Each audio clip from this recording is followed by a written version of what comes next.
Le silence est parfois la vérité la plus coûteuse. Il y a des ombres dans les archives, des pages que même la poussière refuse de toucher. Aujourd'hui, nous allons pénétrer l'une d'elles. Ce que vous êtes sur le point d'entendre n'est pas une simple histoire. C'est un aveu tiré d'un document qui n'aurait jamais dû survivre à l'incendie. Si ce que j'ai découvert est vrai, l'intégralité de votre perception de la richesse et du pouvoir est faussée. Vous allez comprendre pourquoi certains gardent un silence absolu sur ce savoir. Un silence qui vaut des milliards.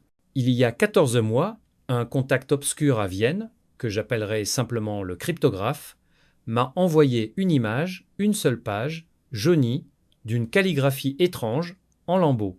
Mon contact travaillait dans une bibliothèque privée, celle que l'on ne mentionne jamais dans les guides touristiques, un lieu où les livres sont moins des objets d'étude que des preuves de crime intellectuel. Il cherchait un texte précis, mentionné dans les marges d'un autre manuscrit que l'Inquisition avait tenté d'éteindre sous la torture. Ce texte s'appelait le Codex Zéro. Ce nom était déjà une mise en garde. Zéro, l'absence, le point de départ. Ce que nous pensions être le début de notre histoire n'est en fait que l'effacement d'une bien plus ancienne. L'existence même de ce codex était une menace existentielle pour l'ordre mondial établi. Le cryptographe a mis 1 an à le retrouver. Il était dissimulé, non pas dans un coffre-fort, mais dans un volume de comptabilité sans valeur du XVIIe siècle, relié à l'intérieur. Une dissimulation parfaite, l'ennui comme bouclier. Quand il a pu enfin le consulter, il a compris pourquoi il était si désespérément recherché par les cercles que l'on nomme l'élite. Le Codex Zéro n'est pas un texte philosophique, ni même une prophétie. C'est un manuel technique.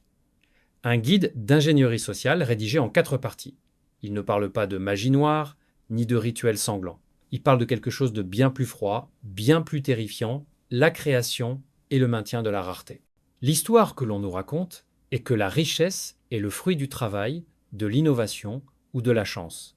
Le Codex Zéro dit que la richesse n'est qu'une illusion créée par la gestion chirurgicale du manque.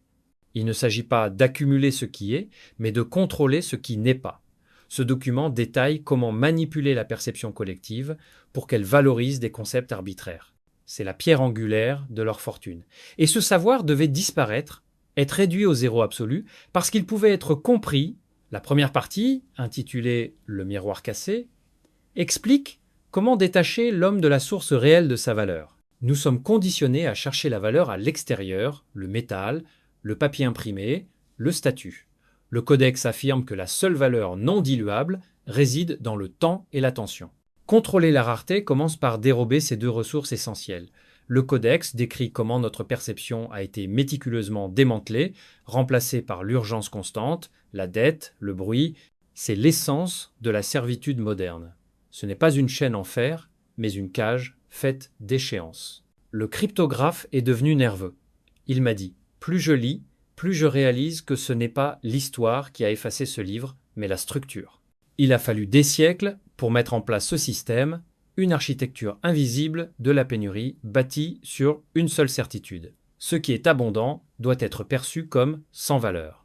La deuxième partie du manuscrit, le tracé du vide, révèle le code de la scarcité. Je ne peux pas vous donner les 7 lois, car elles demandent une préparation mentale que nous n'avons pas encore, mais je peux vous en donner 3. Les 3 premières lois qui définissent le contour de notre prison. Première loi, le silence est l'or invisible. Tout ce qui est essentiel doit être rendu silencieux. L'air pur, l'eau, le lien communautaire, le temps libre. Ils ne sont pas monnayables, donc ils sont effacés de la grille de valeur. Si l'on oublie qu'ils existent, leur rareté n'a plus de prix. La fortune de l'élite repose sur la croyance que ces choses sont sans importance. Deuxième loi, l'exclusivité justifie l'arbitraire. Une fois qu'un concept est rendu silencieux, il doit être recréé comme rare et réservé. Interdire un livre ou un savoir, c'est justifier la rareté du savoir qu'il contient. L'interdiction elle-même devient la preuve qu'il existe une vérité supérieure réservée à un cercle restreint. Troisième loi, le rêve est le collège de la servitude. C'est la plus dévastatrice.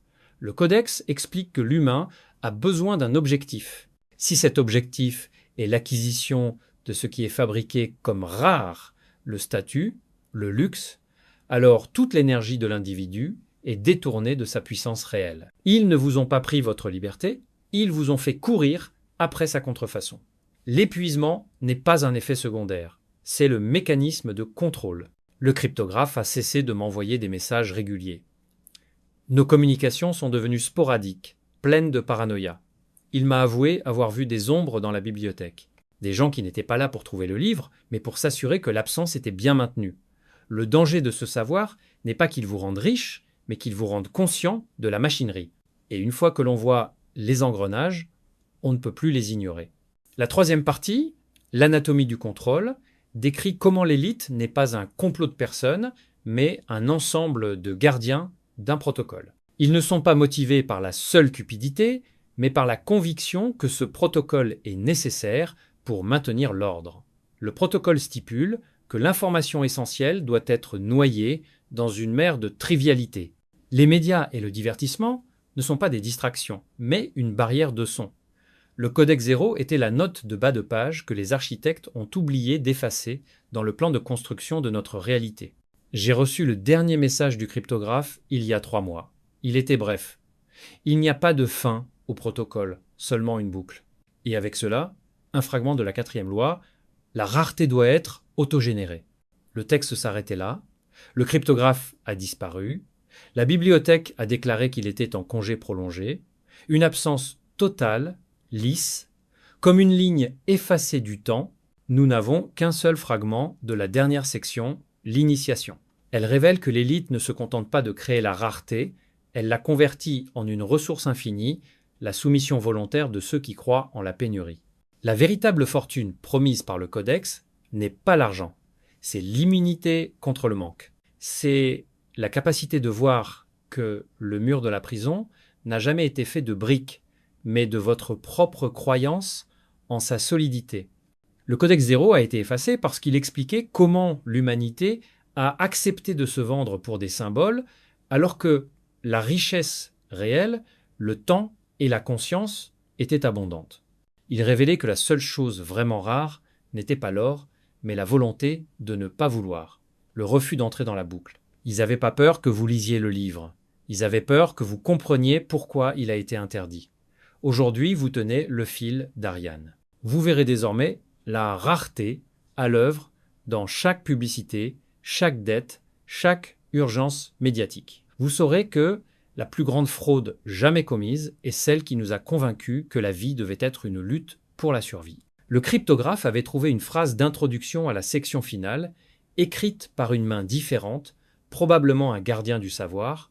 Le plus grand secret de l'élite n'est pas la possession du code, mais la certitude que ceux qui le liront choisiront de le masquer à nouveau. Car une fois que l'on voit le jeu, il est terrifiant de réaliser que le véritable pouvoir est de donner aux autres un savoir qu'ils ne sont pas prêts à recevoir. Le Codex 0 est silencieux maintenant, mais son fantôme est dans l'air. Il est dans la question que vous ne pouvez plus vous empêcher de vous poser. Si tout ce que je désire est une illusion de rareté, alors qu'est-ce que je cherche vraiment ? L'élite a effacé ce manuscrit pour protéger sa fortune. Êtes-vous prêt à en payer le prix ? Le prix de réaliser que la porte n'était pas verrouillée, mais simplement invisible, la boucle est parfaite. Et la seule différence entre vous et l'élite, c'est que vous attendez encore la permission de vivre. Souhei